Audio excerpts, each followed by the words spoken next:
I'll remind you that we will receive the applications and questions until the end of the program. You can either use the phone number 8800 200 40 40, send an SMS or an MMS to 04040, or use the social media of contacting the Klasniki, or use the website moscowputin.rf, or use the chatbot on Max Messenger, used for the first time. And this is a very, very popular channel today. Now we have more than 2.5 million questions, and we're about to begin asking President Putin questions. And just a couple of words, Ekaterina and I have sifted through tens of thousands of your questions. From all across Russia, from abroad, and of course out of these 2 million questions there are messages from different people. Understandably, many of these topics are overlapping, and we've tried to systematize, to classify the questions, to make sure that we cover the topics that are of relevance to millions of people. And understandably, there's one topic that is of the greatest importance to everyone. There are many issues and questions on social policies, but in the forefront are the issues of peace and war. You've said on multiple occasions that we are okay with how the things are going at the battlefront, but is it going to be peace, or is it going to be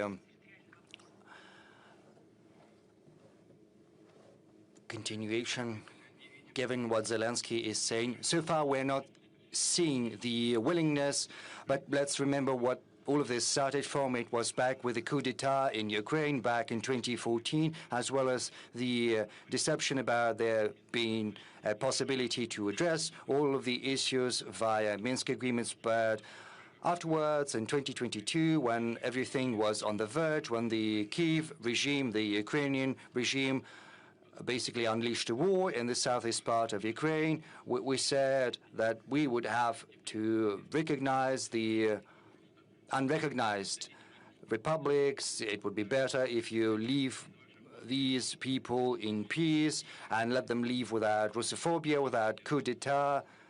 Just withdraw your troops from there. Back then, they didn't want to do that, and after Istanbul, at first, they basically initialed those drafts, and then they basically threw them in the bin.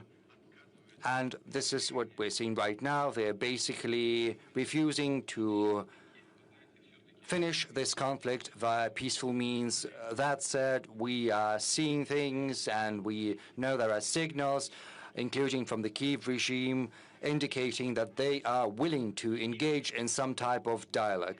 The only thing, and I would like to say something that we've been saying for quite some time, we are willing to put an end to this conflict via peaceful means based on the principles that I outlined in July last year when I spoke at the Foreign Ministry of Russia. The root causes that brought about this conflict have to be addressed.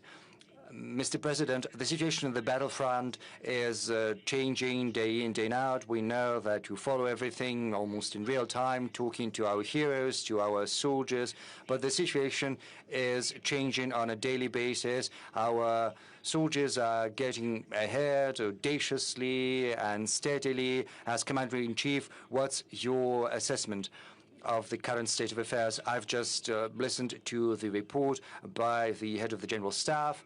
On the whole, I can tell you that right after our troops expelled the adversary from the Kursk region, the initiative, the strategic initiative, to be more precise, is firmly in the hands of the Russian armed forces. What does it mean? It means that our forces are advancing along the whole line of contact. At some places, they are moving ahead faster, sometimes slower, but everywhere along the line of contact, the adversary is being pushed back. And most importantly, and we started with this, you said, and I said that there were proposals to the Kyiv regime to withdraw their troops from those unrecognized, back then they were unrecognized republics, who didn't want to leave under the yoke of the Kyiv nationalists. By then, the Kyiv regime had been building fortified positions in the agglomeration of Slavyansk and Kramatorsk, Konstantinovka. This was the most fortified region. So let's start with what is currently unfolding over there. Just recently, the head of the General Staff, the head of the group of forces, as well as the local commanders, the head of the brigade that I received at my office, reported me on having taken Seversk, which is an important settlement, and from there it's possible to move closer to one of the most fortified regions, to part of this agglomeration, which is Slavyansk. A little to the south from there, our armed forces are active in the South Liman direction. The troops are in the city already. The battle is raging, and very soon it'll be taken. A huge percentage is under our control, but the advancement is going to continue. I said that Konstantinovka is part of this agglomeration, and the battle is already there. More than 50% of Konstantinovka is under Russian control. I have no doubt whatsoever that this settlement is going to be taken as well. There was an important development, namely the taking of Krasnoarmeysk. Because from Krasnoarmeysk, you know, the competent level of the armed forces will have to make a decision on which direction to take, but this is a very good bridgehead to continue offensive operations. And to the south, northeast, there is the city of Dmitrov, which is also an important bridgehead, and it is completely encircled. I think around 50% of the city will have been taken by our forces. By now, the adversary did not get an order or the command to lay down arms. They're trying to break the encirclement, moving in small groups. They're undertaking attempts to take back at least parts of Krasnoarmeysk.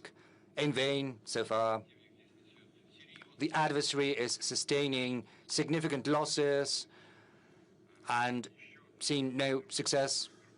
Another group of Russian armed forces, East Vostok Group, is making great headway across Zaporozhye region, liberating one settlement after another. As you know, currently the battle is taking place in Hulai-Polye. The city is divided by a river into two parts. The biggest is on the opposite part of the river. This barrier has been bridged, and the battle is raging inside the city, but an important part of the group of force of Vostok is moving even further, liberating one settlement after another in Zaporozhye region. Moreover, safety and security zones are being set up in Sumy region, the city of Volchansk, in Kharkov region, as is well known. Currently, several weeks ago, Kupiansk was taken by the Russian forces. So far, our forces are not moving, but they are in control. The thing is, their most important task is to eliminate the group of the forces of the adversary on the left bank of Oskol River and to take another settlement, which is basically a hub, a transport hub, which is Kupiansk-Uzlovoy. There is a group of forces that is encircled there, 15 battalions, 3,500 soldiers who didn't get a command to withdraw either, and they have no chances whatsoever. They are heavily encircled by the Russian armed forces. And once it happens, once our units have completed their task, they will move further west. I'm confident that by the end of the year, we will have seen new successes by our armed forces, by our soldiers, by our warriors at the line of contact. And what about Seversk? What is the current state of affairs? And why was it so difficult to take this settlement? You must have seen, you must have heard the briefing of the head of the General Staff, as well as the head of the group of forces, the group of armies, the commander, as well as the head of the brigade that is engaged in hostilities there. I asked him, what's your current take on the situation in Seversk? Are you firmly in control? He said, Mr. President, we are moving even further west. 1.5, 2 kilometers. My brigade has already made that movement in the west, and this movement is continuing. You probably remember there was this briefing on Seversk, and we had a report of the assault group from the spot, from Seversk.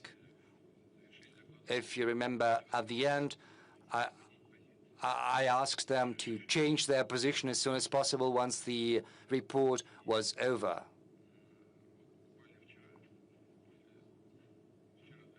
And I think it was yesterday, because time is flying by. We had a meeting at the Ministry of Defense, and once the collegium was over, there was an award ceremony for our warriors. Was it yesterday or the day before yesterday, Yeah, there was an award ceremony for those who participated in the liberation of Seversk, and once that was over, I went back to the Kremlin, to my office, and I asked the head of the assault group to come by, see me, because I wanted to talk to him about the current agenda. I do that from time to time when an opportunity presents itself. And we also had a meeting on the preparations for today's event, and he came straight to the room of the Security Council, and I asked him to say a couple of words so that every colleague can hear what's the current state of affairs in Seversk, how it happened, and he started recounting, just a couple of words, very briefly. And once he went away, colleagues asked whether we could invite him to the direct line. I said, well, you can ask him, but his leave is not that long, so, we phoned him, and he's here. He agreed. Naran Alexeyevich. There he is.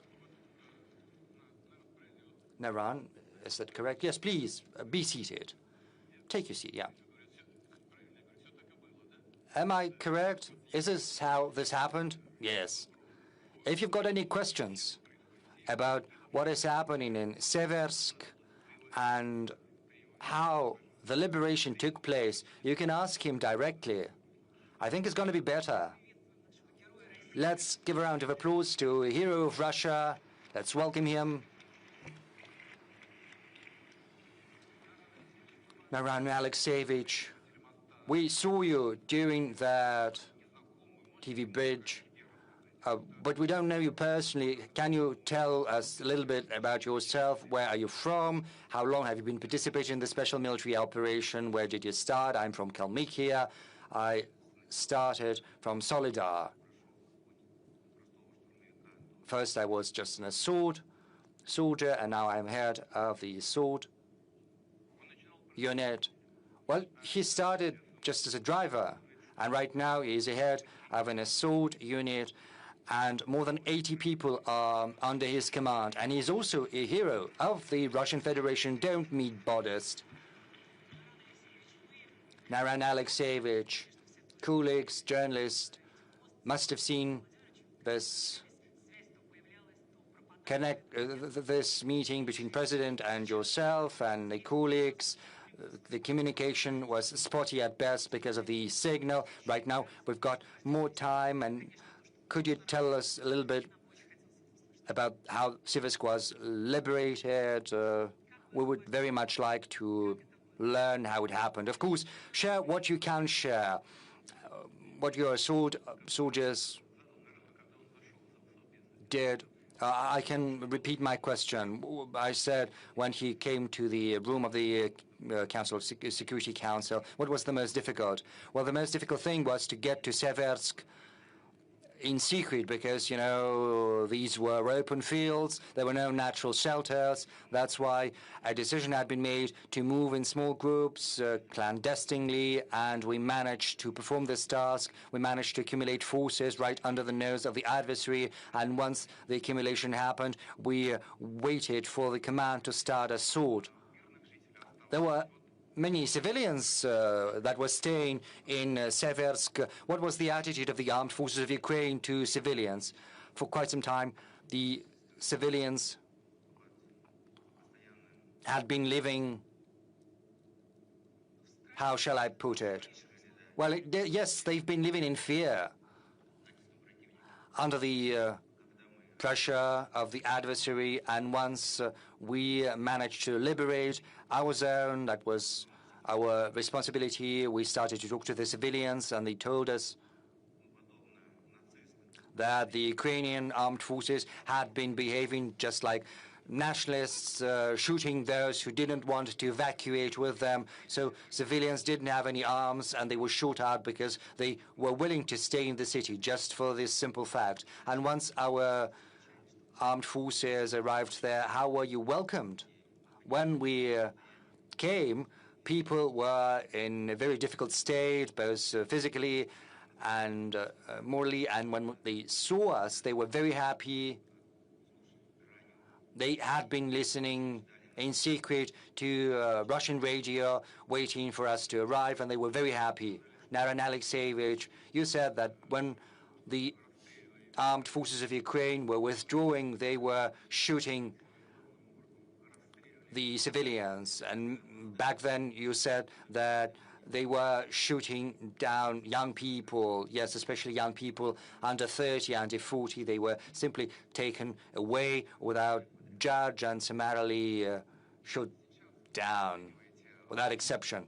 What's your current take on what's happening in this part of the front line? On the whole, it's stable. As I reported to Mr. President, we moved even further beyond Seversk. Naran Alexeyevich, when we look at you, when we listen to you, we want to repeat once again that our warriors are true warriors, true men.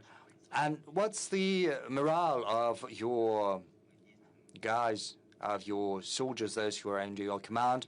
We are working conscientiously and steadily, pursuing the tasks set before us by the Commander-in-Chief, and the goals of the Special Military Operations will be accomplished. Naran Alexeyevich, how many people are there under your command, and what are the losses that you've sustained?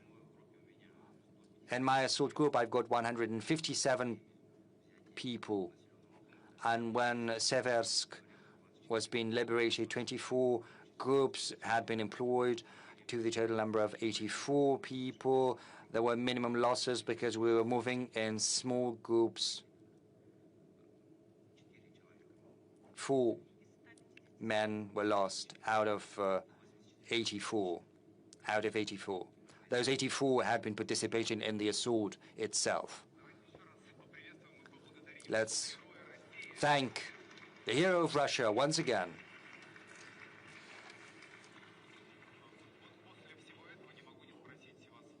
Now that we've listened to all of that, I would like to ask you, just a week ago, Zelensky allegedly made a video next to the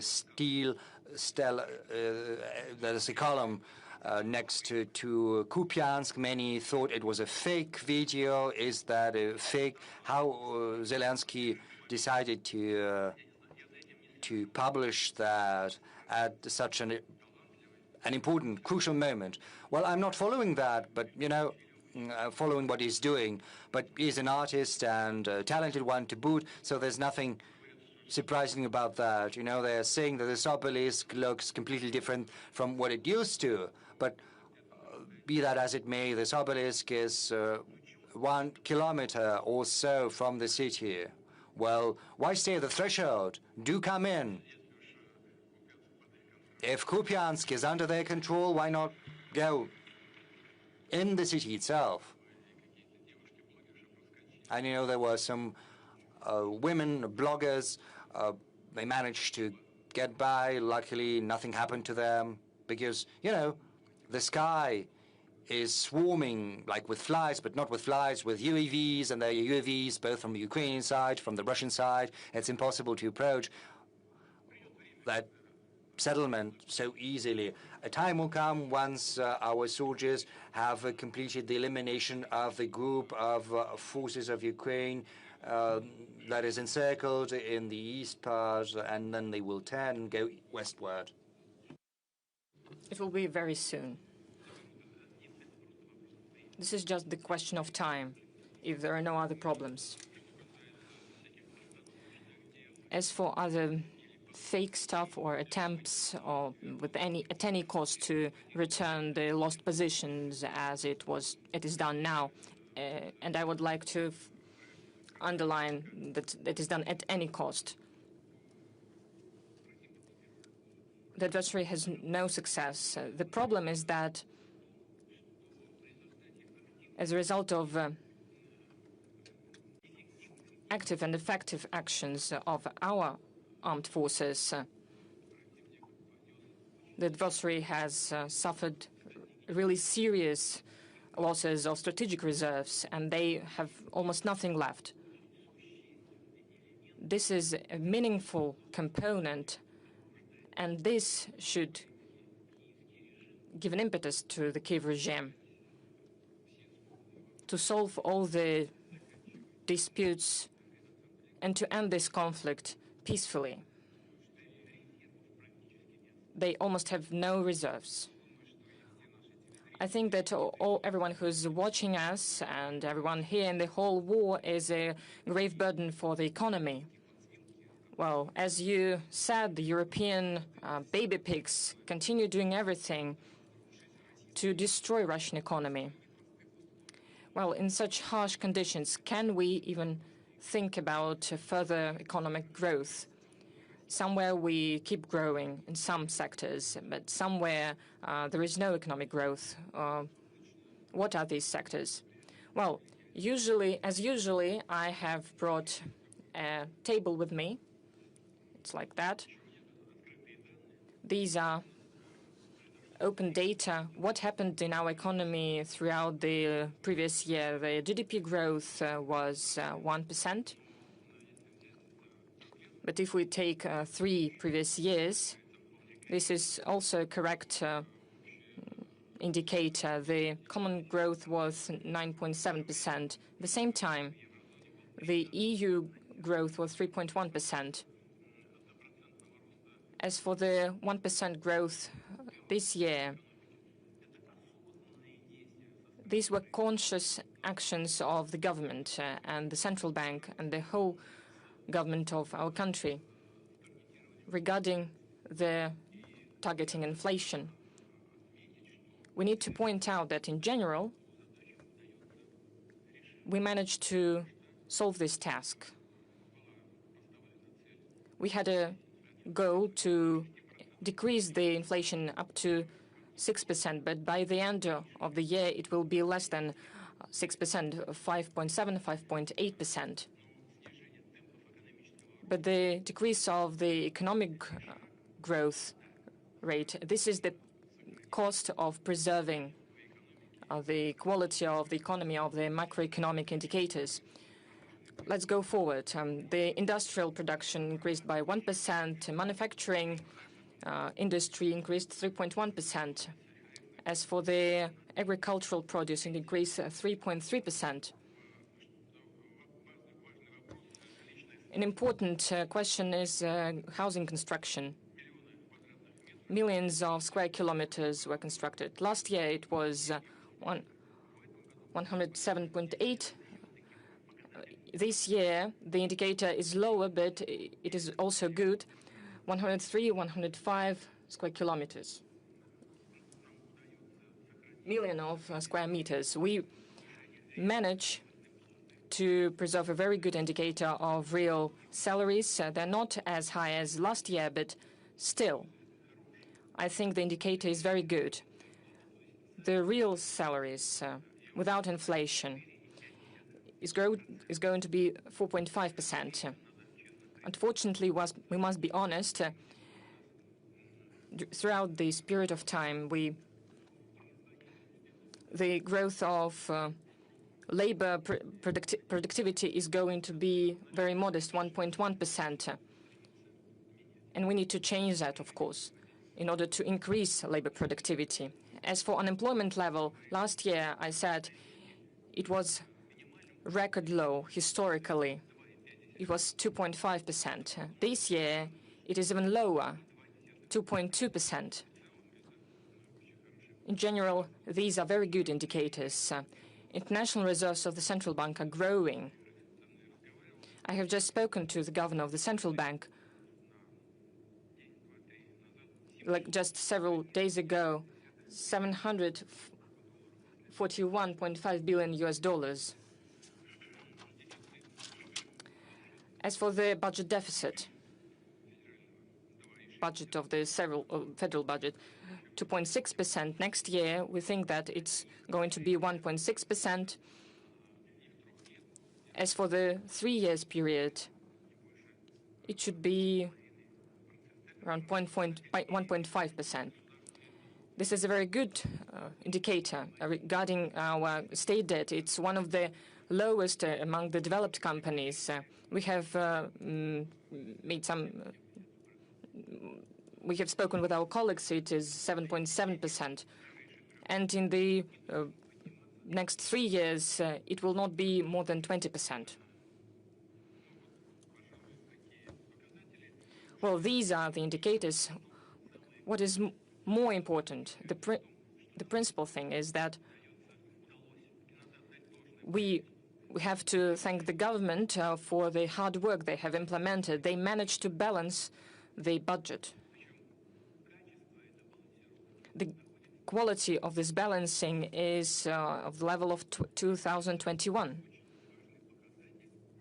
This is a very important indicator of stability of the economy and financial system of our country. It means that we will be able to fully implement the issues regarding the social obligations to the population, also solve development issues regarding national projects. We will reach technological development goals, as well as, without any doubt, we will ensure the necessities of the armed forces. And all of this combined speaks about the stability of the economy and financial system, which is absolutely under the control of the government and the central bank. Well, the journalists would like also to ask their question. Our format is combined. This is a direct line in the big press conference. So let us start, give the floor to the journalists. Let's start with the center, Siberia. Let's start with Siberia, please.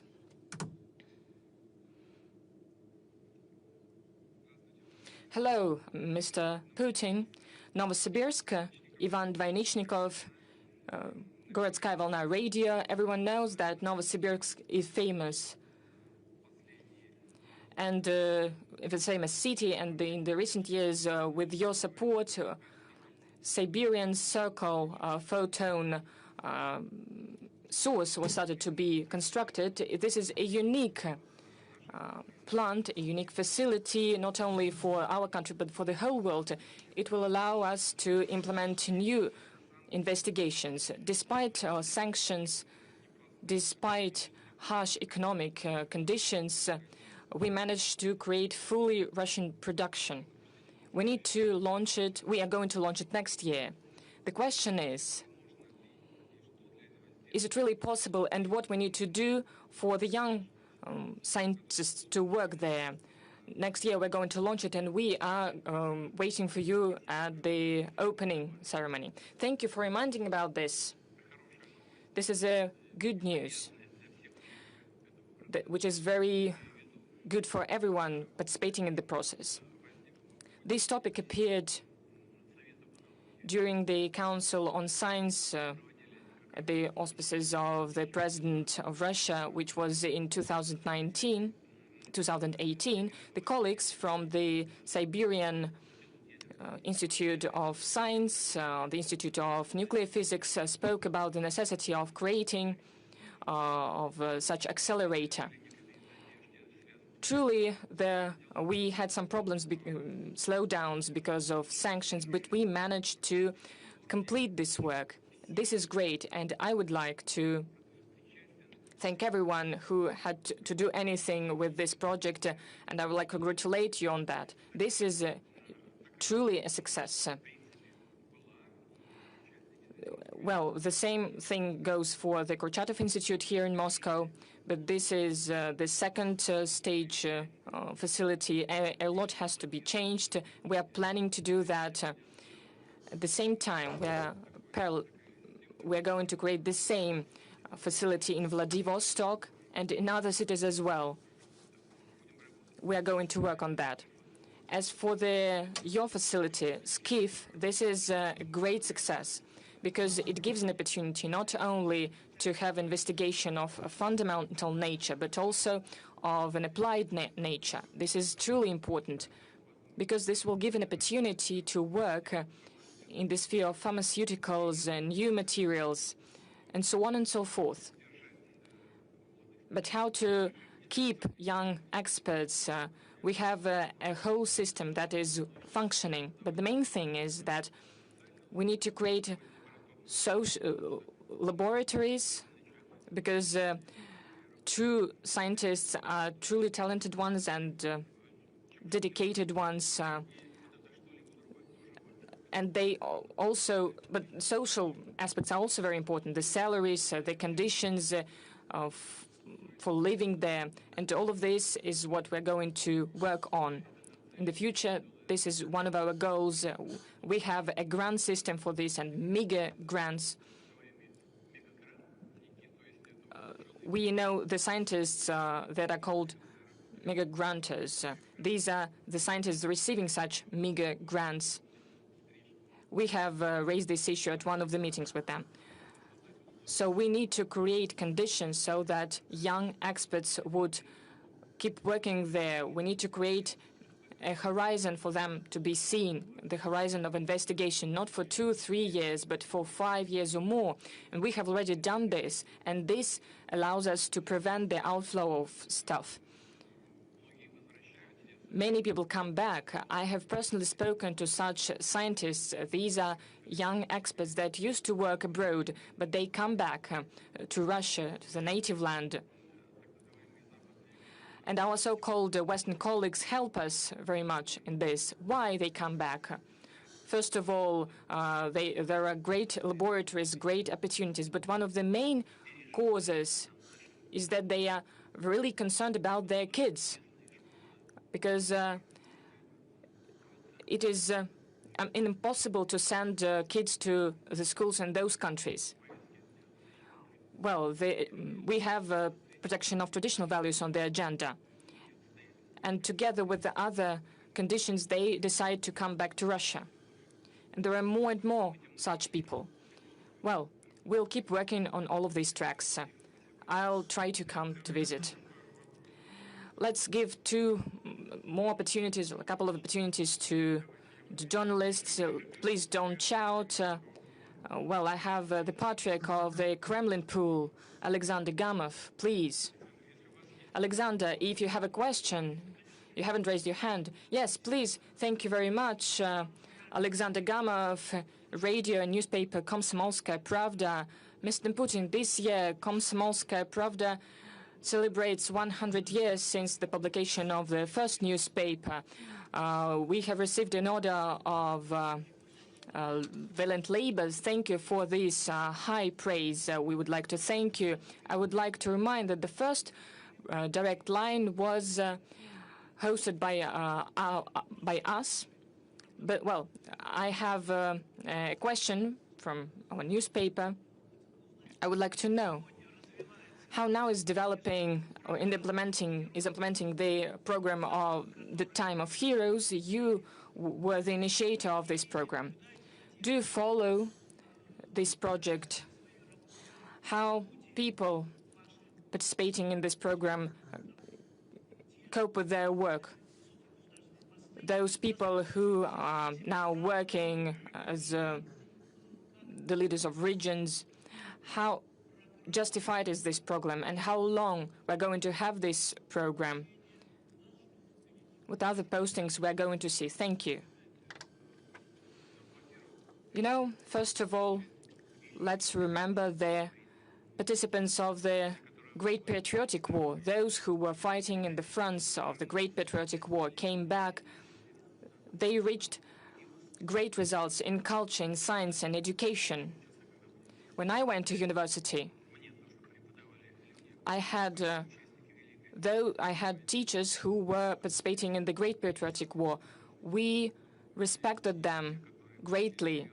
There was those who were gravely injured. I had a teacher who didn't have a leg and he had a prosthesis, but he was an excellent expert in his sphere. We all remember him with gratitude.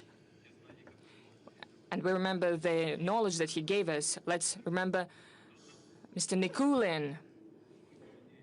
And there are so many scientists who excelled in their spheres and truly truly were important for the development of our country. And the participants of the special military operation. Let's take Narina Alexeyevich. I couldn't recognize him really because the hall is very big. But he was given a mic, and there is a camera, people knowing what they're doing. But when he entered the Security Council in Kremlin, he spoke there, and everyone was looking at him very carefully. There is great potential that the guys from the special military operation have. But this is one thing to fight, and there is other thing to be a leader of a team or be a head of a big company or a region or a ministry. You need a talent for that. Of course, there are hundreds of thousands of soldiers in the special military operations zone. Not everyone wants to have such a career, civil career, but those who want and those who have potential, who have education, experience, are ready to receive it. It means that the government must do everything to give such opportunities to these people that are truly ready to fight for the interests of their own country. I've already explained how this idea appeared. I met young people, students. I looked at them. I looked at how they were communicating their ideas. What were their goals? What are the promising goals for the country, by their opinion? So when I listened to them, I had this idea. It's important to give opportunity to such such young people, to stimulate them. Of course, we need to prepare them, to train them, without any doubt. That is why we started this program. I thank the heads of the regions of the Russian Federation for promoting this program regionally. And it is truly functioning, and I'm truly glad for the people who participated in the first stage and the second stage. Some of them have become governors, vice ministers. They work in our biggest companies. Several people work in the presidential administration, and they are truly successful. Of course, there are some difficulties. Some of them may try to work in some other sphere, but the program itself is functioning successfully. Mr. Putin, colleagues, there is a very important piece of news from Brussels. There was the failure. It was a real failure to take their assets. They cannot steal them, but they're trying. But still, they cannot do this. Well, stealing is not really correct definition for that.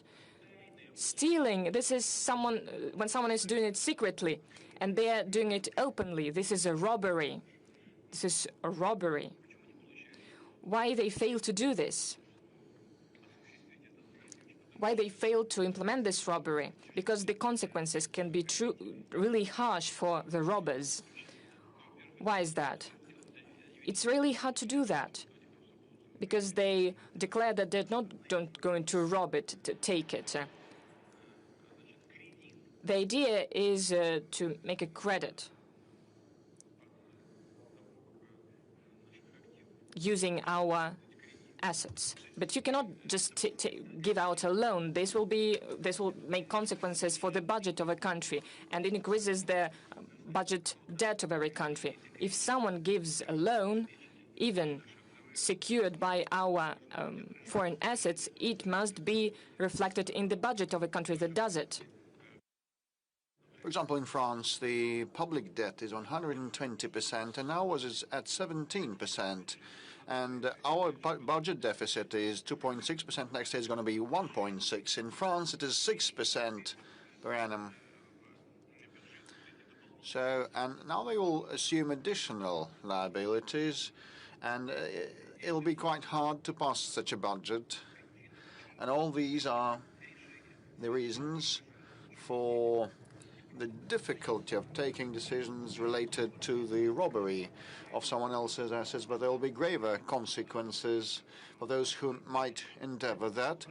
This will not be a blow to their image, but this will subvert all the confidence with the euro area. Actually, very many countries store their foreign reserves in the eurozone.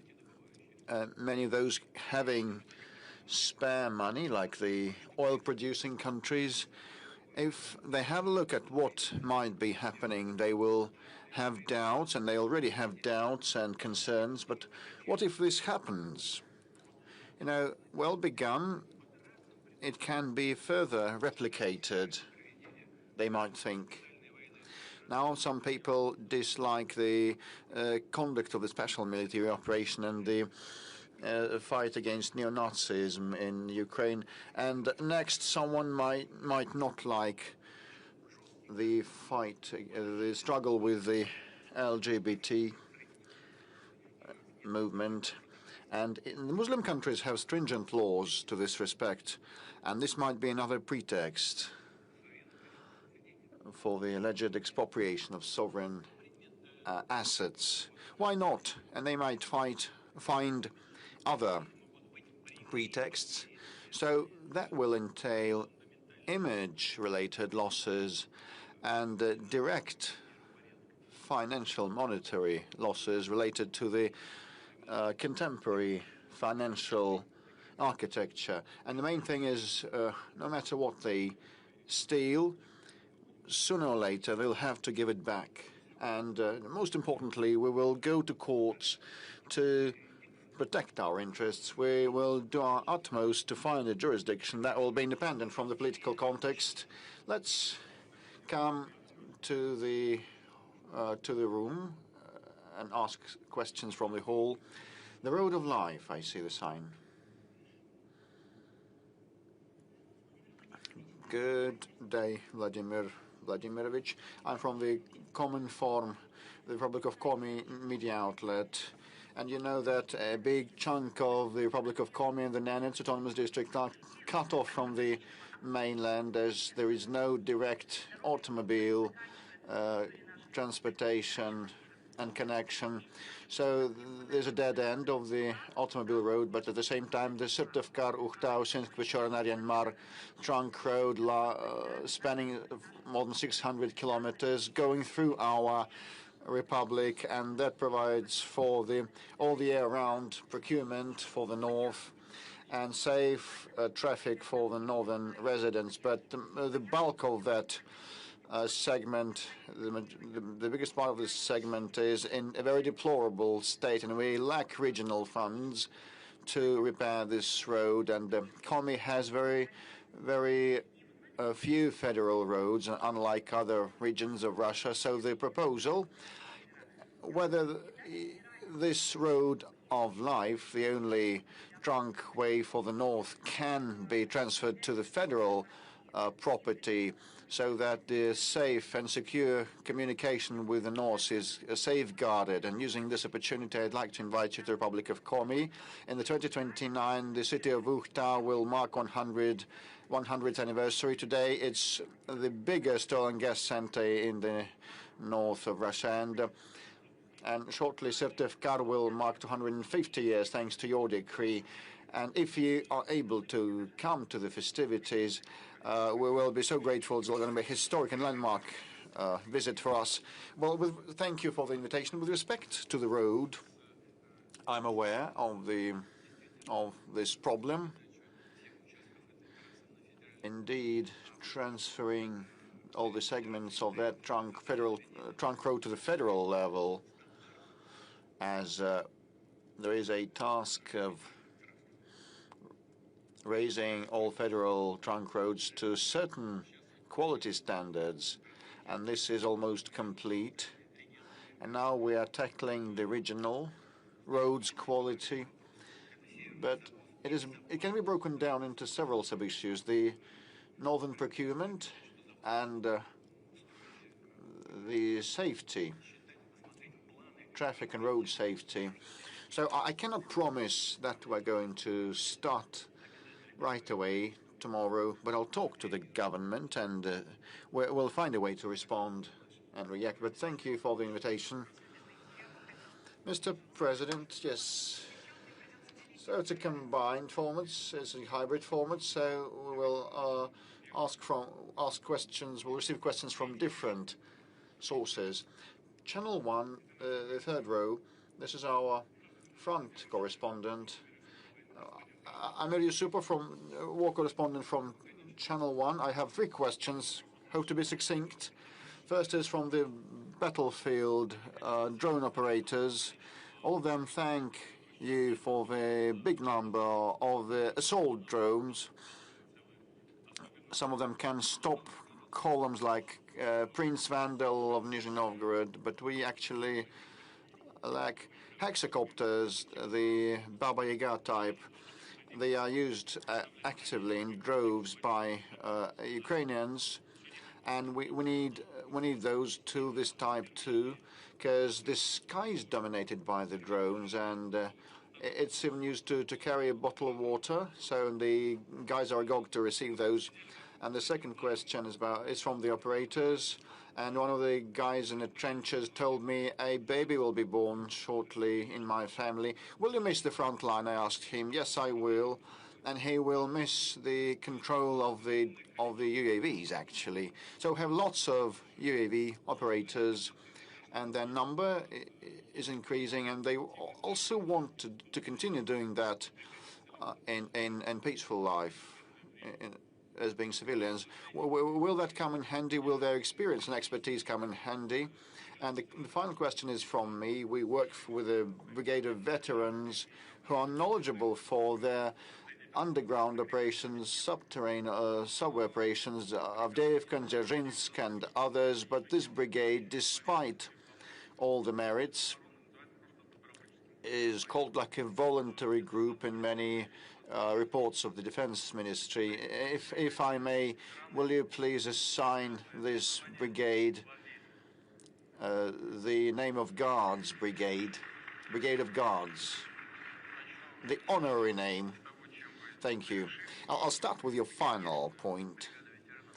The Brigade of Veterans deserves the highest assessments, and they are heroes.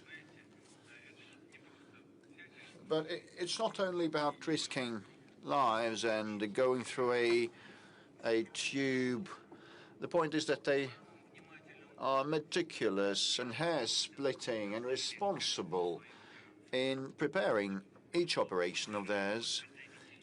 And a lot of preparations were done with all the driveways and procurement and exit points and enter points. These are heroes, no doubt. And this brigade deserves the highest assessments, and it should be granted the name of a Guards Brigade. I agree with you. Secondly, the point that you started with, that about control of drones. We are lacking heavy UAVs, and this is what the defense ministry and the defense industry are getting to grips with, and the defense minister personally has been looking into the matter, and he has done a lot, and thanks to him, to a large extent, the situation with drones has considerably improved, and the guys on the contact line now feel that, and will keep supporting our contemporary inventors with a system of grants and support measures. And I'd like to thank our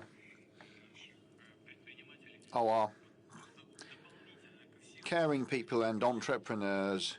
They have collected 83 billion rubles of donations, and that was spent on different things, but to a large extent on drones. I must say directly and frankly, one shouldn't shy that. We have become leaders. We still lack those heavy drones like Baba Yaga type, but with respect to the number of drones, we are ahead of our adversary on all the segments of the front line. This is an obvious fact, a hard fact. Now, with respect to the civil life application, in order to confirm this leadership, well, this can be confirmed actually only if those items used in fighting will be applied in civilian, in peaceful life, and it will also be used in. There will be the dual use of these items to improve the combat efficiency of our country, and all the delivery of mail and medicines and food will be conducted with the help of UAVs, like the airplane type or small copters, air-based ones. I'm speaking about the UAVs in general, airborne and seaborne, and we are making big headway in this respect, and this will have the support of the government in future.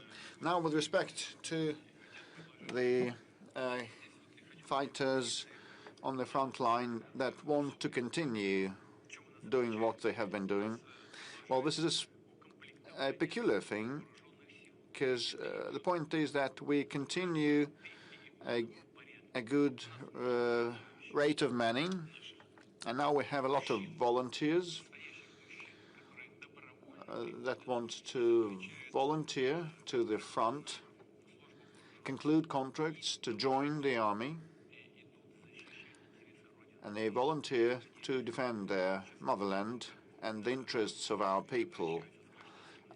We just mentioned how the Ukrainian military treat the civilians, and a person told me, when we saw what they did to civilians, we just are agog, we're impatient to move on and finish off this viper. They execute old people, elderly, and they use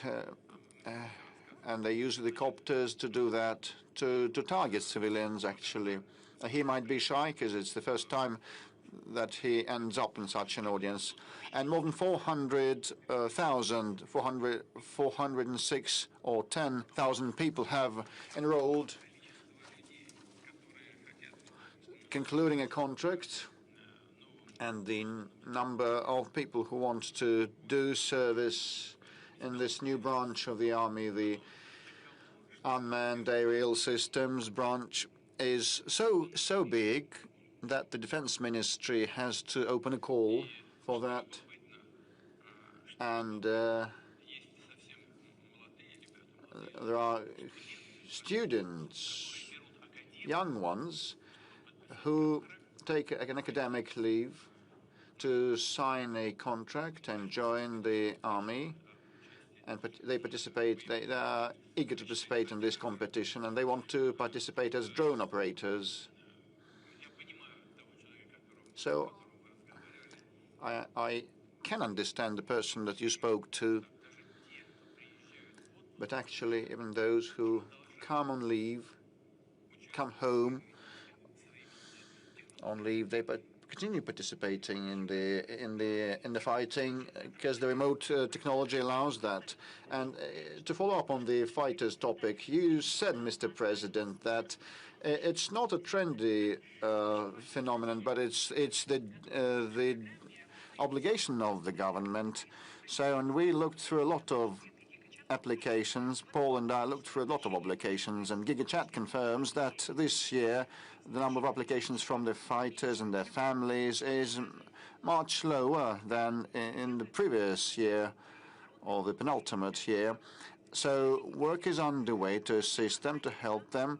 Still some problems remaining related to delays and the search for the missing.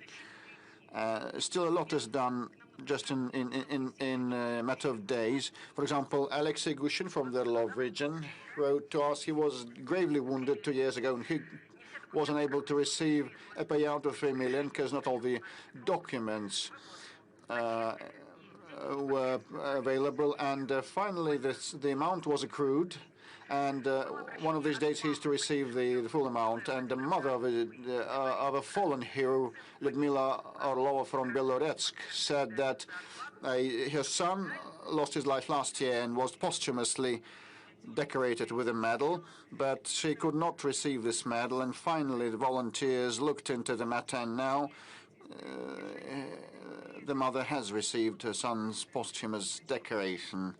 And she tried to get it for a year, and only after caring, attentive, and thoughtful people attended to that, this was resolved. And just yesterday or the day before yesterday, you said at the Defense Ministry College that there is still room for advancement. And now we'll have a look at a video from Kristina from Novosibirsk. Good afternoon. My name is Grebe Kristina. I'm a widow of a fallen serviceman. We live in the city of Novosibirsk, and there are 2 kids left of 4 and 6 years of age. So the question is, currently I would not receive the pension of a fallen serviceman and other benefits. My husband lost his life in January 2024. On the 10th of December that year, I received the death certificate. And, a year passed since then, and we're yet lacking this pension.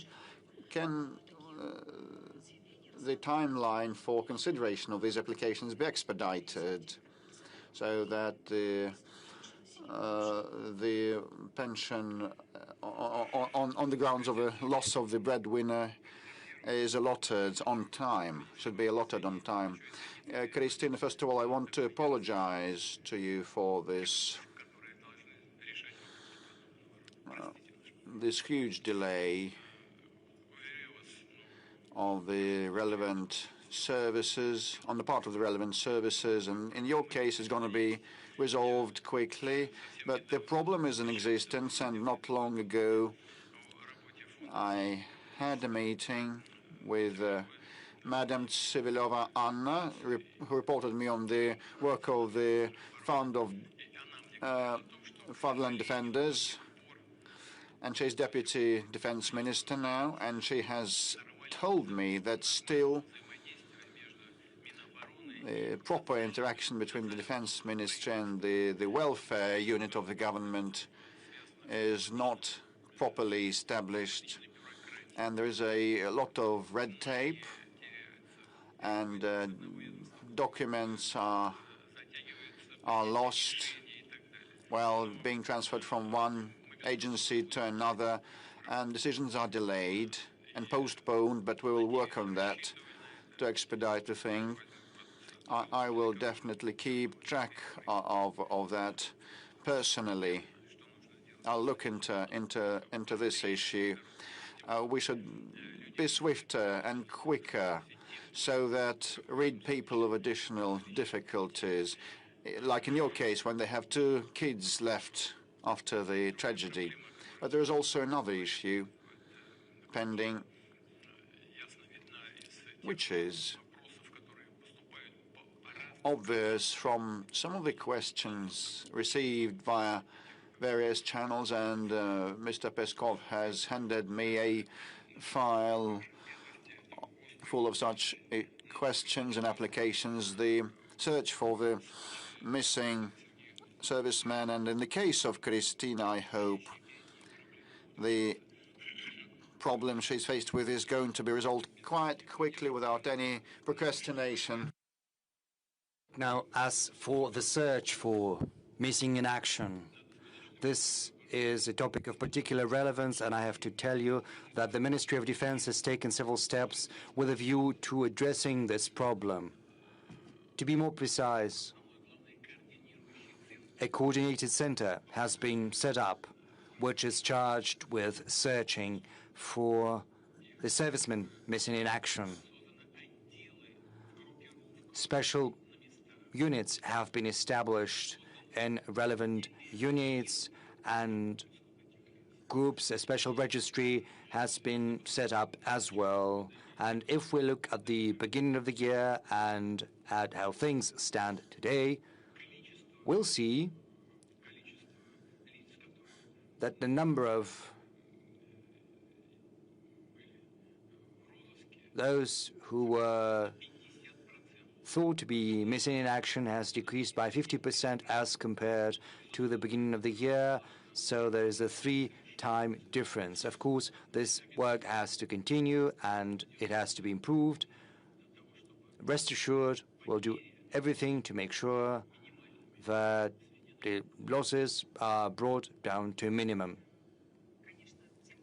Mr. President, the issue of MIIs is very important. I know that even among our colleagues, journalists, there are family, close friends who are participating in the SMO and who were considered to be MIIs. I think everyone will support you if we'll ask you to give an instruction to make sure that there is a special control, special surveillance of the issues from family. We have to remember about the issue of those who are missing in action and those who have been taken prisoner. Well, the instructions are there, and we're working together with the Ministry of Defense. Let's work with the audience. A couple of questions, several questions from the room, from the audience. Third row of this section, I think the Mir TV company. Yes, the lady in red. Thank you, Mr. Peskov. Good afternoon, Mr. President. Elena Dashkova, Mir TV channel. The issue of phone fraudsters is very acute. What about the measures taken by the government? Have they worked? Do you have any statistics on how we've managed to bring down a number of citizens who've been defrauded by these fraudsters? Yes, we've got some statistics. These measures have worked. They've yielded some results. And I think a lot has and should be done to address this issue. The number of such crimes has decreased by 7%, as the Ministry of the Interior has briefed me, and the losses have decreased by 33%. On the whole, there are some positive results, but I would like to address the citizens of the country. Fraud is still very much an issue. And the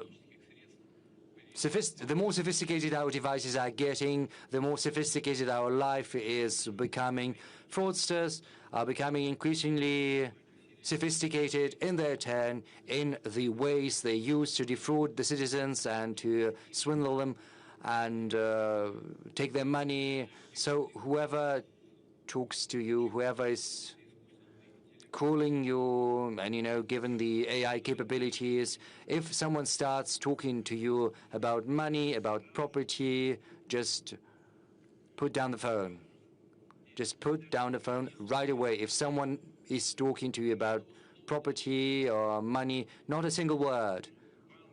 If banks, or there's someone personally, if you want to address an issue, just go in person, see someone from the bank. I would like to ask you not to talk about money or property on the phone. More questions from the room. I would like to ask the journalists to be as succinct as possible. Yes, we see a young man here, young gentleman, Children's Editorial Office. Good afternoon, Mr. President. My name is Maxim Zakharov. I'm with a Children's Editorial Office. Recently, you said that sometimes you drive a car across Moscow streets incognito, and when you speak at meetings or right now, you are in possession of a treasure trove of information. I would like to ask you how you get this information about what people really need. Well, I didn't say that exactly like that I drive incognito, that I drive myself. I'm just saying that sometimes I drive without the accompanying police cars and all that. And, these voyages, as it were, are useful because from the car window, it's very interesting to look not just at the road I usually take to get from my residence to the Kremlin and vice versa. It's very interesting to look at different neighborhoods of Moscow. It's interesting and curious to see what's happening around. As far as verified information I get is concerned, I think the most important thing that provides me with that information, well, this is an event like this. Just imagine 2.5 million people have sent their messages and questions to the direct line. Of course, it's impossible to cover all of that and process all of that in the course of these several hours we've got. But, 2.5 million messages. There are about issues that people hold dear to their heart. This will be processed by AI for a year. This information will be processed by my loyal assistants from the Popular Front. This is the front. This is the source of information about what people really need and what they're interested in. And of course, I get information from special services as well as from law enforcement agencies. And I'm trying to use that information not just in an aggregate form to personalize, but also I'd like to see the original documents, and I'd like to meet people, personally talk to them when I have work and visits across the country. It's very important to talk directly to people because it gives a lease of fresh life to what we're doing. You see the needs of the people, and of course, polls by social studies agencies. Of course, people take these polls differently, but mostly these are polls of a professional nature. And of course, sometimes people are not happy with average numbers, with mean numbers, because these figures have nothing to do with what people are facing in real life. But these average data are important because they give us an understanding of what is happening in general across the country. So this is a variety of sources which provide me with a fairly objective picture of what is happening in the country. A couple of more questions from the audience. Yakutia, yes, please. Good afternoon, Mr. President. Oleg Kolosov, Saka TV. We represent the coldest place in the world. Right now, the temperature is minus 50 degrees centigrade, you know.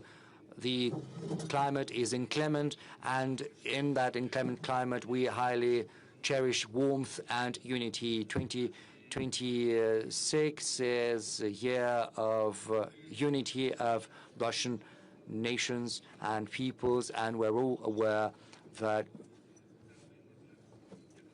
the special military operation is bringing unity. And as a military correspondent, I know that our servicemen are fighting shoulder to shoulder, regardless of their religion or ethnic belonging, and they have this chevron, this shoulder patch, God with us, we're Russian. So what kind of patch would you choose for this year of unity? And next year, we're opening a unique center of epos and arts, and also an arts school that is being built at your instruction. We'd like to take this opportunity to invite you. Yakutia is also known for its cinema, and right now a film is being made about a hero of Russia. So we will look forward to getting your support for this movie, as well as for both for making the movie and also what kind of measures will be taken to support different Russian peoples and nations. We pursue a deliberate policy of supporting different languages and cultures and arts of different peoples living in the Russian Federation. We're doing that via school, via media, via literature. You've mentioned several avenues in Yakutia, and the people of Yakutia are very talented. It's no coincidence that a music school is being built there. You know, I was once visited that, and it's developing, you know, young people, young children from all across different settlements and towns and cities get together, and they engage in creativity. Cinematography has taken off in Yakutia as well. Yakutia is developing very fast. Moreover, Yakutia is also providing us with servicemen which are unparalleled across the world, I suppose. And you've mentioned this film, this movie. We will certainly do everything to support that film once it's released, and before, in the run-up to its release. And as far as this year of unity of Russian peoples is concerned, I think this is the right thing to do, especially amid the special military operation, because when a country is faced with such trials and tribulations, it rallies together. And as you aptly mentioned, people, when they are under fire, don't care what religion they profess, what ethnic group they belong to. You know, there's a joke in such situations, if there is a God, and I do not doubt there is a God. But, you know, people are divided in different churches, but that may be very well may be so, but we all share common values, all peoples of the Russian Federation. And in the course of the special military operation, that is something that is getting increasingly to the forefront. We can see that. It's apparent and evident. We see that very well.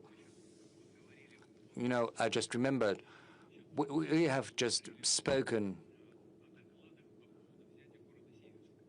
The reports on the taking of the city of Seversk, you remember I had a commander of one of the brigades in my office during that report. Once the reports were over, the video link was shut down, and I started to talk about the zone he was responsible for at the front line. We spoke about some daily matters, and all of a sudden he tells me, you know,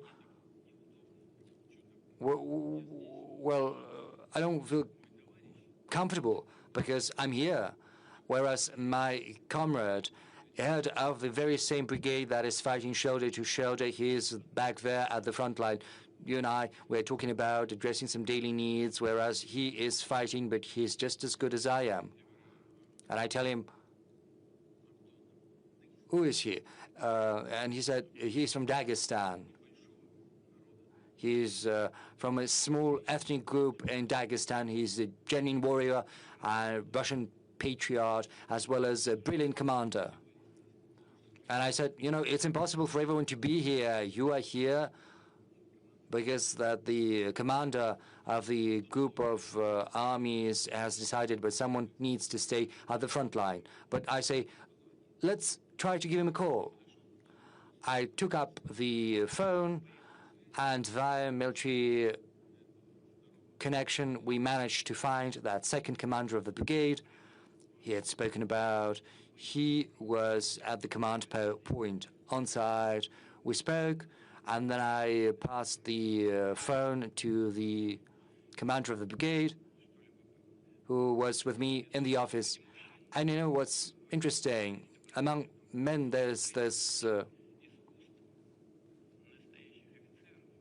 cool, you know, when they call one another. But, you know, when real officer says that, it's really something special. He says, hi, brother. Yes, men do call that one another, but, you know, when real military commanders say that, this is testimony to the unity of the peoples, nations of the Russian Federation, who will do everything in our power to strengthen this process and to push it forward. Thank you. Another question from the audience before we get back to our moderators. First row, the blue jacket. Yes, please. Introduce yourself. Vladimir Sarahukov, good afternoon. RBC Radio next year ushers in many changes in taxation with a view to mobilizing budget revenue. What's the financial effect you're expecting, and will you relax these restrictions and tightenings once the situation gets better? Yes, this is a very acute issue. We've been discussing it at the government and also at the president's office. And as I said, the most honest way out is an increase of the VAT. Is that what you're asking about? Well, the goals, the objectives are very simple. Our task is to secure a well-balanced budget. On the whole, we've managed to accomplish that task. I've spoken about that to a certain degree thanks to this decision we've taken. As far as that is concerned, there is a number of issues to be addressed. The government needs to pay attention to that, and we spoke about that on multiple occasions. When the tax burden goes up, a temptation arises to avoid paying that tax. In the past, this task was very much widespread. Right now, it's becoming increasingly relevant. We need to dismantle the shadow economy and make sure no one is trying to hide their income from tax. And when taxes go up, we have to make sure that this does not stay on paper. It has to translate into real increases for the budget revenues. I take your hint. Is that going to be forever? No, certainly not. The end goal is to decrease the tax burden in the future, and the government assumes that this is where we're going in the end, and this is what I'm looking forward to. There is a surge of issues from self-employed, from individual entrepreneurs, because there are millions of those in Russia, and changes to taxation are a source of concern for many. We have a question from Denis Maximo from Lubertsy. Let's give him a call via video link. Denis Vladimirovich, if you can hear us, please ask your question. You know, when the prices on fish will be regulated by the government, and when will those be accessible, affordable to the population? You know, price regulation, it's very dangerous, because once we start doing that, the goods will start disappearing from the shelves. In a market economy, this is the result you get very often. Yes, there are certain spheres where regulation is required, is needed. As far as essential medicines are concerned, there is a certain ceiling you cannot go beyond. But if these are regular goods, you know, it's tricky regulating the price on those goods. But you are correct in that fish on the table of Russian citizens is missing. There are certain norms, and so far we are lagging behind those norms. But we have to go a different way about that. We need to improve the logistics. We have to make sure that the fish produced from the Russian Middle East can get as affordably as possible on the table of consumers in the European part of Russia. Transport capabilities have to be enhanced. We also have to address that via taxation. We have to create an environment to make sure that we continue building new fishing vessels. There are many issues that have to be addressed and that have to bring about the result we desire. Please, if you hear us, ask a question. Hello, Mr. Putin. Hello. My name is Maximov Denis Vladimirovich from Liberty district, Kraskova. We have a family business. It's a bakery. For 8 years, we have a very convenient patent system for taxation. Since the new year, we'll have to pay an income tax and we'll have to pay the VAT. That is why we need an accountant, and this will be additional costs for us. We understand that our country is in a difficult situation. We understand that the increase of taxation is necessary, but I think it would be more useful for the state and for us individual entrepreneurs to increase our patents 2, 3, 5 times. It would depend on the volume of our produce. Well, the situation is difficult. We are not optimistic about the future. Some enterprises will close, some will go into the shadow economy. What can be done about the legislation? Well, this is your bakery behind you. Yes, it is. Mashinka, was it called in honor of someone? This is my eldest daughter. What you're baking there, is it delicious? Well, I hope so. I hope so. Well, Denis Vladimirovich, regarding the essence of your question, first of all, there was a form of benefits for the small enterprises, what was registered by the government, what was done by the government. Especially it regards the trade business and the individual entrepreneurship, small enterprises. The process has started. That means they mean that we use these instruments, these forms of business for uncontrolled input of uncontrolled black input. That is the problem. It doesn't mean that we should create problems for the production business.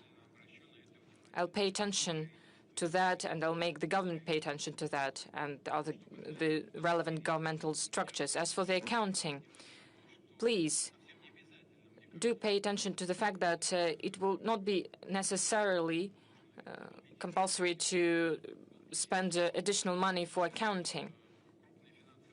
Big financial institutions provide different services, banking and accounting services. You could ask, for instance, a Sberbank. They can help you with that. And this will not bring additional costs for your business. It will not bring any additional financial burden for you. But you are right that the production business with the transfer to the new taxation should not suffer. And I promise you that the government is going to face this issue. But anyway, I wish you success. Success to your Mashinka, to your daughter, and to your business that has such a beautiful name. Well, maybe you can send us something delicious. With pleasure. On my side, I will work with the government regarding the support of your business and other businesses alike. Thank you. By the way, an important piece of news, the central bank reduced the key interest rate down to 16%. So we are moving forward. You know, the central bank is always under pressure. There are many disputes about the key interest rate. The difference between the inflation rate, by the end of the year, it will be less than 6%, 5.7, 5.8, maybe 5.6. And the key interest rate is at the level of 16%. The expert expected a possible decrease by 1%, but by the law, the Bank of Russia is independent. And I try not to interfere into the decisions that they're making. I try to make everything so that they were not influenced from other institutions. But the Bank of Russia does everything necessary, and they're very responsible in their work. In the end of the last year and the beginning of this year, we spoke to the governor of the central government, to the economic bloc of the government.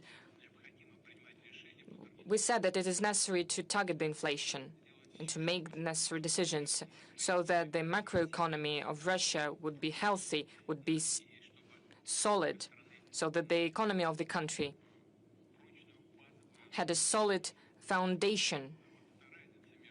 The difference between the real inflation and the key interest rate is one of the lines of criticisms against the central bank. What is the problem? In reality, there are many problems. One of them is that, as I have already said, I have mentioned it. If not, I will say it now. One of the problems of today is the reduction of the investment activity. During the first 3 quarters of this year, minus 3.1%. But the Bank of Russia registers a little decrease. But the activity, serious continuity, continues in the credit sphere. The number of credits that is being provided is almost not reducing, not significantly. This is the merit of the central bank. That is why it is necessary to be really careful and cautious, so not to avoid the surge of inflation. So it would not be necessary to take any steps backwards. So the worst thing are the fluctuations, and the Bank of Russia strives to reach stability in this sphere, which is of paramount importance, and we have to agree with that. Well, the decrease of 0.5% or more, well, I'm not going to give any evaluations at the expert level. There are really good experts that will give their evaluations. But the reaction of the real economy sector, well, will be very well expected. Well, I know what it could be. According to the official data, official inflation is one thing, but the real inflation is different. We receive many questions about this. We ourselves go to shops and we see how expensive everything is. Well, the average inflation is around 6%. Everything is getting more expensive, and prices are growing very fast. Well, Maxim Chubayev from Samara region asks why everything is so expensive. Even poultry increased. The price of poultry increased. I have a 50,000 ruble salary, and I cannot satisfy the necessities of my family. I cannot feed them. We receive different questions from the Rostov region, for instance. A kid is asking a question. He's asking why the prices for bakery is increasing and the salaries of my parents not. I've already mentioned when people see some average figures, average indicators, it causes questions, because average figures generally do not coincide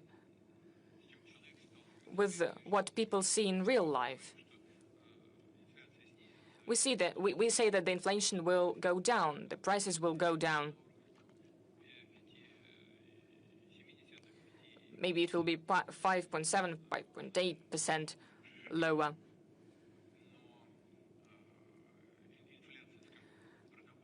But the food inflation, for instance, can be even higher, and it is higher. And it depends on the food basket that a person needs.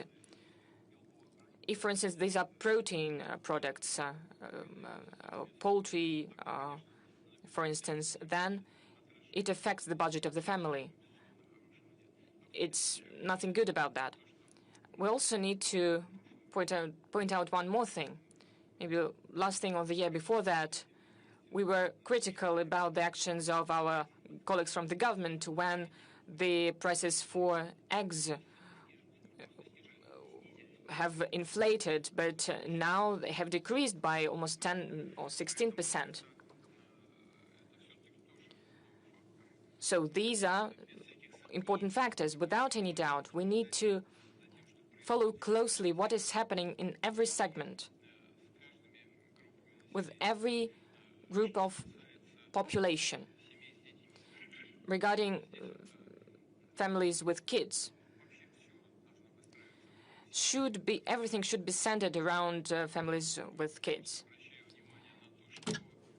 Just saying that additional measures of support for families with kids will be introduced since the 1st of January next year. For instance, of 13% of the personal income interest for individuals, the families where they have modest income, less than 1.5 minimum wage for a person, of 13%, 7%, most of it will return to the family. I hope there will be a real way to support families with children. And if income of a family is less than 1.5%, then they need additional benefit for every child in the family.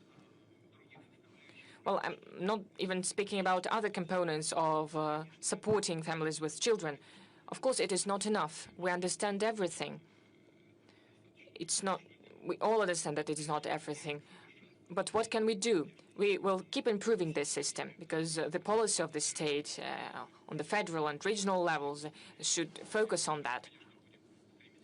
And of course, we'll try to increase the level of salaries so that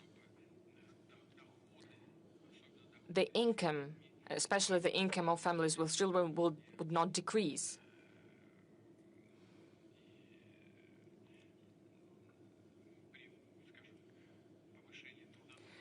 When we see that when the labor income is increasing, the government should keep their support measures.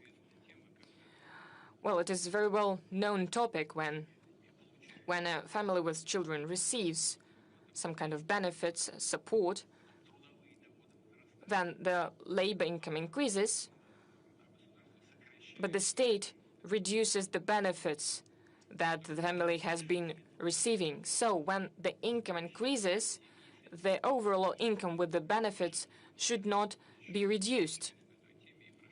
I'm returning to this topic, and I ask the government to pay close attention to this topic because it is senseless. The budget does not receive anything from that and cannot receive, and we're destimulating the labor activity of people. Let's return to the audience. Let's give the floor to several people. Well, this sector, we haven't asked anyone from that sector. Two men, please. Hello, Kristina Smirnova, Tumenska Vremya TV channel. Two men. I have a question about an unusual facility, 3i Atlas, that is now approaching us. And today, on the 19th of December, well, maybe it's a ship with an engine, maybe just a comet. Well, it will approach Earth. Well, the question is, what the special services tell you? Is it truly an artificial object? There are many theories about that. Tumen is the thermal capital of any of our country. If these are, we're ready to receive any guests, but these are guests from the space. Well, we're not sure about that. So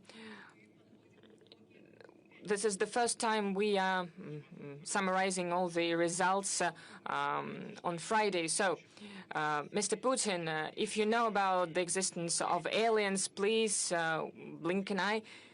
Well, Christina, you said was your name. Well, what I'm going to say, but it should be strictly between us. This is secret information. This is our secret weapon, but we will use it only in a truly critical situation because we are against any weapons being deployed in space. Our scientists know what is happening. This is a comet from another galaxy. That is why it behaves differently compared to the comets from our galaxy. It has a different surface. That is why when it is closer to Sun, there are different processes happening on it. As well as regarding the tail of this comet, it has a different appearance. It's quite big, from 2 to 6 kilometers. Well, let's see. The moon is from us on the distance of 300,000 kilometers, and this object is 100 and the hundreds of millions kilometers away from us. So we will send it to Jupiter. And in the beginning of the next year, this comet will go out of the solar system. Thank you. So you're not going to blink your eyes. So no. Please, Belarus.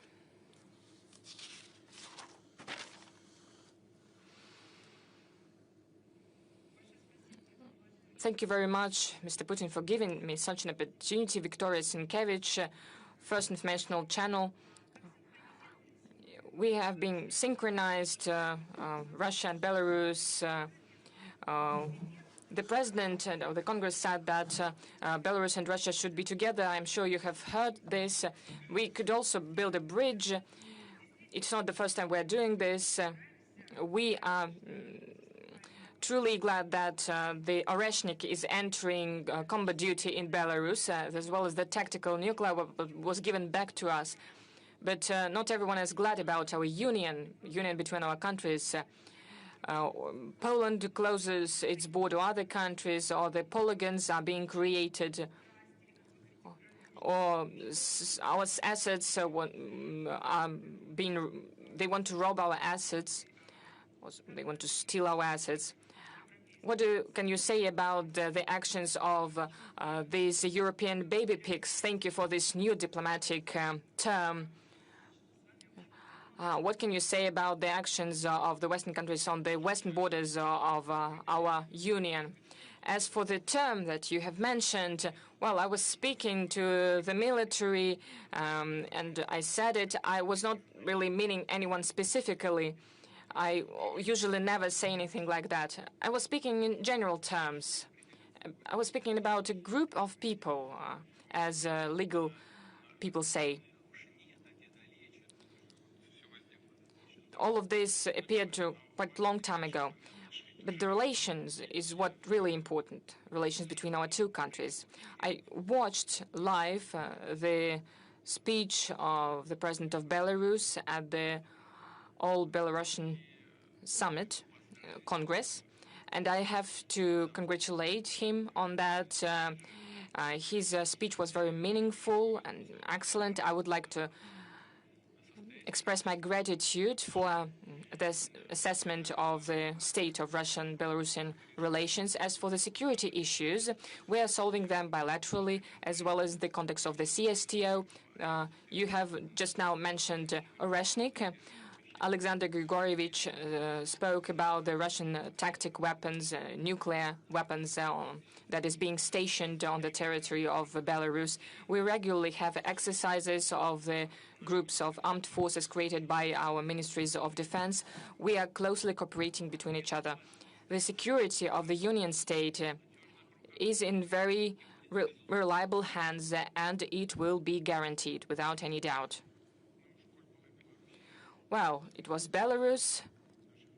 Maybe our guests from NBC, maybe they would like to ask the question. Please, could you give them the mic?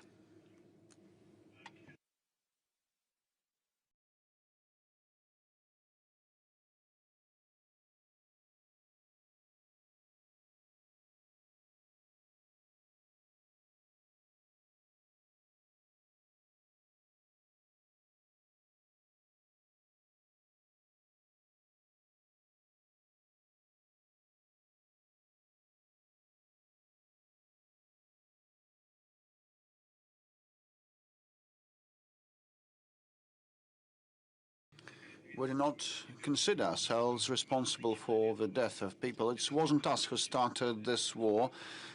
This war began after the coup d'etat, anti-constitutional coup d'etat, armed coup d'etat that happened in 2014, and the start of fighting on the part of the Kiev regime heads against their own people in the southeast of Ukraine.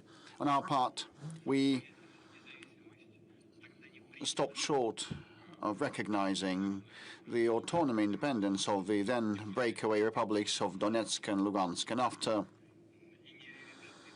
we had been deceived and the Minsk arrangements hadn't been implemented, we had to resort to the armed forces to conclude that war that had been started by the Kiev regime with the support of the Western countries.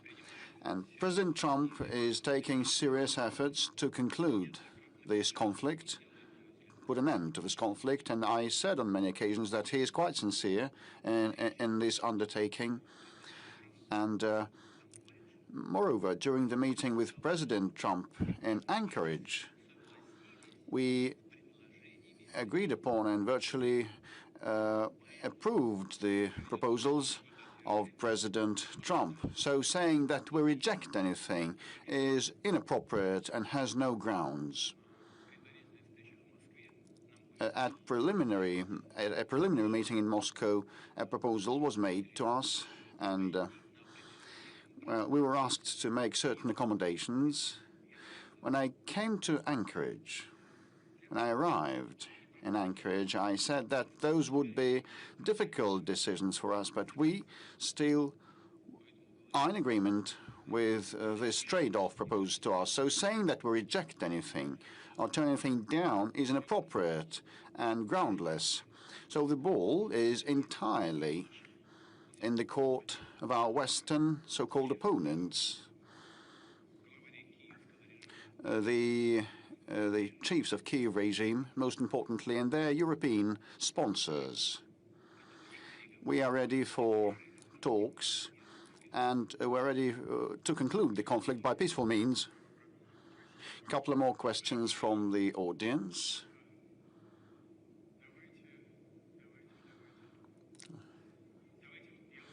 Belgorod, for example.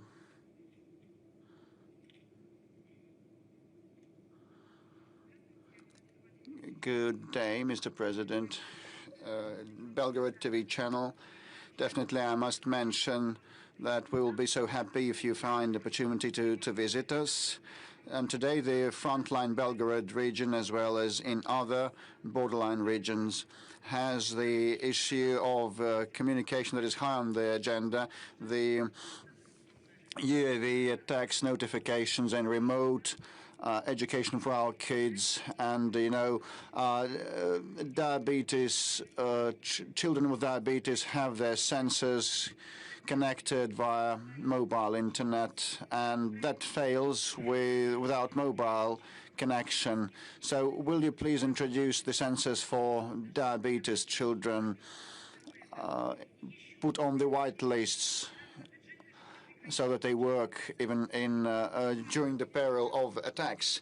And compensations. We receive compensations for the housing that was lost and the second house that was lost, and now that has been cancelled. Will you please help resolve? Just wait a second. The second part, for the second home destroyed. So, like if two houses have been destroyed, and this is true for some minor number of families, and people take mortgage loans, and actually the payout that they receive from the government is insufficient. So will you please provide compensation for the second home lost? Thank you. Well, I'll find with your final point. I'll start with your final point. We will definitely work that through, and such matters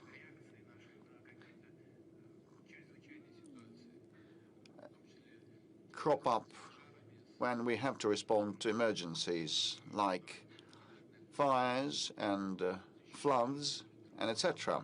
Here, things are even more dramatic, but such matters in that system and frame of reference, when we struggle with after effects of the calamities and disasters, can be resolved, and we will do that. And secondly, with respect to connectivity and services and the related issues of education, remote education, and diabetes sensors control, I gather that it's not a matter of the intake of certain drugs, but the control and timeliness of taking these drugs. When the internet is disconnected, it is hard to control the glucose level. I know what you're talking about. So there are restrictions related to the security matters because of the drones attacks. And you mentioned the services, and some of the components of those services are stationed abroad. In this case, it's easier to select targets for attacks for our adversaries. And here we have to switch to domestic software and our own domestic hardware too. This is a way out to see the operation, the functioning of many of these services. And secondly, we can also use the capability of the international manufacturers operating here, but they should transfer their services to Russian soil. Definitely, we will have to work on both of these matters that you have raised. Thank you. I can see no plate, no sign. Paying dues to your modesty. Good afternoon. My name is Jacob Schein. Politica newspaper from Serbia. Thank you for giving me the floor. I apologize for my command of Russian, but I'll bet you understand me. You started the normalization of relationship between Russia and the United States, and all that you get is more sanctions imposed on Russian companies. Some of them are on Serbian soil. I'm referring to NIS. Can you tell me what the Serbian people should expect and what the future developments are likely to be? And my second question is about your meeting with Donald Trump in Alaska. You discussed a new security framework, and there was some secret information about cooperation with NATO.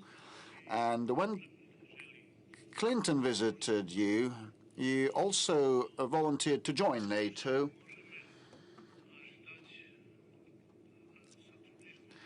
But I just wonder whether some degree of cooperation between Russia and NATO will be existent in future to avoid a war and live normally.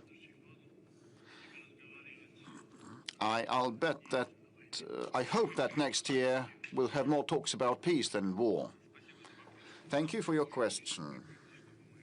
We also would very much like to live in peace next year, getting rid of military conflicts, and I reiterate, we actually would very much like to resolve all contentious issues by way of talks. And I hope that you will be in agreement. We'll have to eradicate the root causes of the conflict so that it shouldn't happen in future for the sake of a lasting, durable, and just peace. With respect to prospective cooperation with NATO, we had it in the past. And we also discussed a membership, first of the USSR, then of Russia, in NATO. But in both cases, we figured out that we were not welcome there. And the promises that had been given to us that NATO would not expand had been ignored, and we had been deceived, and there had been several waves of expansion of NATO, and that entailed moving military infrastructure closer to our border, which causes our legitimate concern. And in this context, a new security system or framework in Europe is very relevant, rather relevant. Even before the breakup of the USSR, some clever people in Europe, like the social democrats in Germany, proposed to establish a new security framework in Europe, not expanding NATO, but establishing a new security framework with the participation of the US, Eastern Europe, and Russia, so that no one should be left behind or put in a difficult situation. Actually, now we don't require anything untoward or extraordinary. We're not saying that a country should not be able to select a way of protecting itself, but this should be a way that wouldn't threaten anyone, including us. Would not require anything that wasn't voiced before. We just insist on keeping the promises that were given to us by the Western partners. We were deceived, actually bamboozled, and now we want a reliable system in Europe. Now, with respect to NIS, it is a daunting task, you're right. I mean, that enterprise, that company, despite the desire to improve relations, which is seen on the face, well, the sanctions pressure continues, and that also touches upon our Gazprom Neft oil and gas company owning NIS. And Gazprom Neft invested more than 3 billion USD into NIS, turning that enterprise into a state-of-the-art and efficient one. And this is the main taxpayer to the budget of Serbia. We know what the developments around this company are, and we have an intergovernmental agreement with Serbia on non-acceptance of any kind of restrictions towards this business entity. And we assume and presume that the leadership of Serbia that is friendly to us will act on its promises and obligations. Otherwise, no one would know how to invest money into an economy, even if an intergovernmental agreement wouldn't be observed. But we have some thoughts of how to move forward together. And we've been pursuing dialogue with our Serbian friends on that. And I hope that we'll find a way out, a necessary, proper way out. If I may, coming back to the question, to the issue that you have touched upon already, but will you focus on it again with respect to the children's benefits accrual? Families with many kids apply for these. They work a lot, but you know, even if they have an excess of 100 rubles of income, they are not eligible to such benefits. And Gulnara is online, wishing to ask a question. Good day, Mr. President. Happy forthcoming New Year. I'm from Tumen region, the rural settlement of Bar. I received 27,000 rubles per month, and my husband is a driver, getting 80,000 rubles per month, and I work at a kindergarten as a tutor. And we expect more kids, and we participate in different contests and competitions. We have the Ready for Labor Independence marks. And I've been a mother with multiple children for 11 years, and I only once was entitled to a payout, to benefit. And last year we have an excess of income of 100 rubles, and in November an excess of income of 250 rubles. And because of that, we are not entitled to any benefits at all, like the travel benefits or food stuff payouts. And we have 6 kids, and we work a lot. My husband and I, we work quite a lot. And we work extra hours, we moonlight, and we have a small farm. We have chickens, and we actually would like to get some help from the government at the end of the day. Gulnara, actually, I have touched upon this matter in general terms, responding to previous questions of this sort. I fully share your view. You have mentioned the fact that you work a lot and your income goes up. At the same time, the support you receive from the government goes down straight away. So when you earn less, you receive more from the government. So it seems it's kind of destimulating. It's pointless to work more on the face of it. But I believe that this is a mistake, an erroneous policy on the part of the government, and I'm certain that the finance ministry and the government will heed us now. It's not about economizing and trading on families with multiple children is immoral. I agree with you. I think that colleagues will see to that, and this will be resolved with respect to bills, housing bills, and electricity and other bills. I just want to remind you and all people for whom such matters are of importance that, well, the general procedure is as follows. If the spending on housing bills and utilities bills exceed the aggregate income of family by 22%, the government is obliged to provide support. Everything on top of that 20% should be covered by the government. Are you in the know of that? I'm in the know about all the benefits in some regions. Well, Moscow is a relatively well-to-do region, and here,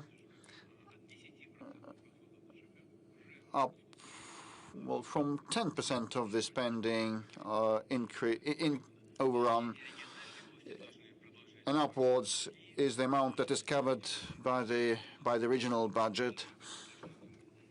And with respect to supporting families with multiple children, this is the cornerstone of our welfare policies, and I reiterate that, and I would like the regional and federal authorities to remember that before you pursue any policy, just think twice how it's going to tell on the incomes of people and families with many children in particular. And the main point of yours was about the reduction of governmental support. If your income goes up, we'll do everything to resolve that. Also, on the part of the working mothers, I hope that Gulnara is hearing us now. And here the child benefit is paid until the child turns 1.5 years of age, and many mothers say that at this age, kids are not accepted to the infancy or kindergartens, and very many of them ask to extend this period to 3 years of age of a child. So the maternal leave lasts till a child turns 3. And the kindergartens accept children mostly when they cross the 3 years of age threshold. And, mothers will not be tolerated if they do not return to work. And, very many mothers want the payout to support their kids to be extended till a baby turns 3. Well, yes, until a child turns 18 months, the family gets the benefit. But, the answer is very simple. There are budget constraints. There is no justification other than this one. But the government will have to think of something on how to address this problem and similar problems. As far as kindergartens are concerned, creche, and whether it's possible for a mother to go to work early, yes, this is one of the ways to address that. Not everything has been done to ensure that. A lot has been done, however, to renovate and rebuild schools. Right now, we're working on upgrading our kindergartens. I would like to ask my colleagues in the regions to listen to me very carefully when issues on renovating kindergartens are addressed. Probably it would be best to also set up crash groups right away. This is the first part of the solution. Secondly, it might seem simple, but still it requires additional attention as well as additional expenditure. We need, namely, to increase the number of hours spent by children in creche and kindergartens, not just 18 hours, probably it has to be extended, but this in turn would require increasing the number of teachers and specialists looking after children, but that would involve increasing the staff, and the government needs to think on how to go about addressing this discrepancy, this gap between 18 months and 36 months. On the whole, however, we've got more or less a refined system for supporting motherhood as well as families with children. Just to cite an example, benefits are provided to women once they get pregnant and until their children turn 18. And sometimes this benefits can be extended until 23 years when students go to universities, if this is a full-fledged education, not just evening classes. As far as families with 3 and more children are concerned, we have to pay particular attention to this issue, this status of heroine mother. You know, it has been improved right now. It's tantamount to a year of labor. There's a number of benefits that come with that. There's another component. In the past, additional points were added to the pension, but only 3 children were taken into account when calculating the pensions, whereas right now a new decision has been taken when a pension is calculated. Not just the first 3 children, but the subsequent children are also going to be taken into account, and additional points will be added to the score which is used for calculating the pension. The government will continue improving and enhancing and fine-tuning the system of measures for supporting families with 3 and 2 and more children. Let's get back to the audience. It's been more than 2 hours, and we haven't noticed how time flies by. Kazan, did you want to ask something about Islam? Mr. President, good afternoon. Good afternoon. Thank you for this opportunity. Tatar Forum, the city of Kazan in 2026. As you're probably aware, Kazan is going to be the cultural capital of the Islamic world. The decision has been made by the Conference of Organization for Islamic Cooperation, and we know that recently Russia has been steadily improving its ties with the Islamic world as well as with the global south. In Tatarstan, Rustam Minikhanov is pursuing this agenda together with the foreign ministry and also as part of the strategic group for Russia Islamic world vision. What do you think the emphasis should be in Russia's ties with the Islamic world? And the second issue as follows. Is it fair to say that Muslims all across the world view Kazan, Tatarstan, and Russia and view it as what Islam should look like in the modern world? The thing is, the Islamic world is very varied, just as the Christian world is very diverse. You and I both know that, but I'm confident that the example of Tatarstan is positive in the highest degree, and many colleagues of mine from countries with the preponderant Islamic population keep that in mind. They follow closely the experience of Tatarstan, and that is a positive experience. That is a positive experience of coexistence of people of different religions and different ethnic groups, and Tatarstan is an exemplar in that regard. My congratulations to you on that. This has started with the first head of Tatarstan, and Rustam Minikhanov has taken up the baton, and he's doing well. And I'm not surprised that Kazan has been selected as the venue for huge international events for the Organization for Islamic Cooperation. Incidentally, Russia is an observer in that organization, and I was the one who initiated that. I addressed my colleagues and asked them to accept Russia as a country with observer status, and to our pleasure, this was accepted by all of our colleagues from the Islamic world. I was following that with enthusiasm. I was very happy. I was very pleased. That happened a long time ago, but this was the absolutely correct decision from us. More than 10% of the Russian population are Muslim. Well,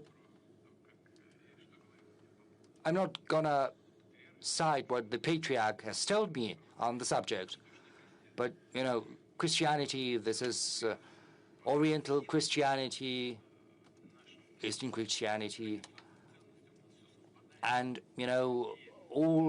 as all of our core values are concerned, we share these values. They coincide, and Tatarstan is doing a lot in terms of spirituality, in terms of education, in terms of bringing up children. A special academy has been set up in Tatarstan, which is of huge importance. We in Russia, we have to prepare and educate experts in Islam. And the same applies to Bashkortostan. And just as we used to do that in the past, we intend to support all traditional religions of the Russian Federation. A little louder? Oh no, let's give a chance to the colleagues. The thing is, we've got this Kazan Forum, which is a yearly event. This venue is growing year in, year out. I would like to ask you whether you intend to visit Kazan Forum this year. The thing is, we've distributed these events among colleagues. Usually I visit St. Petersburg and Vladivostok, whereas the chairman of the Russian government usually visits Sochi for a similar forum, just to bring the very same people to all events. That's why we're trying to redistribute that among ourselves. That said, this is a very important forum, and we'll keep supporting it, because this is yet another thread, another tie that brings us closer together with our friends and allies in the Arab world, in the Islamic world in general, and I think without exaggeration, I can say in our ties with the global south. 3 questions in total. Let's have some respect for one another. Our friends from China. Xinhua, please. That sector, yes. Mr. President, good afternoon.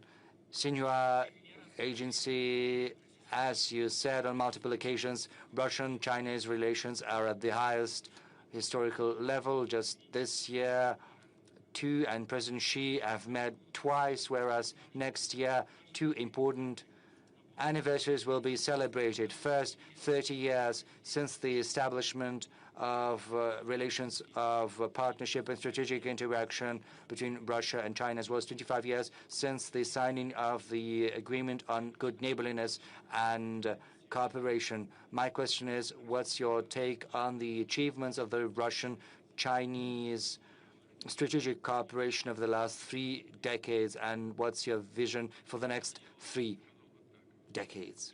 Well, from the outset, I would like to say that I view President Xi as a reliable friend as well as a stable partner, my reliable friend as well as a partner and an ally of Russia we can count upon. And probably this gives us the key to understanding the development of the ties between Russia and China. These relations are developing in a steady fashion. Of course, the agreements you've mentioned are important, namely the establishment of the strategic partnership, but most important is practice, what we're doing in our daily interactions across all avenues and all directions. We've cited some figures. The statistics from Russia and China vary a little bit, but on the whole, it's around 250 billion US dollars. That's less than the countries of the EU taken together, but on a country-by-country basis, Russia ranks first with among China's trade partners. It's 250 billion between China and Russia, but with EU, China has a 700 billion US dollars trade. But if you take individual countries, then of course Russia ranks first. Of course, China has very big trade with Japan, with the US, with South Korea. But if we look at Europe, then we'll see that Russia ranks first. And these relations are developing entering into different spheres and domains, and what is a particularly source of joy for me, it covers high-tech, education, humanitarian ties, exploration of outer space. We cooperate. And this is something that testifies to the high level of trust between our countries. We even cooperate in the military field, and we conduct joint drills on a regular basis. Our strategic aviation carries out patrols on a regular basis, and the same goes for our joint drills on the ground. And I think it would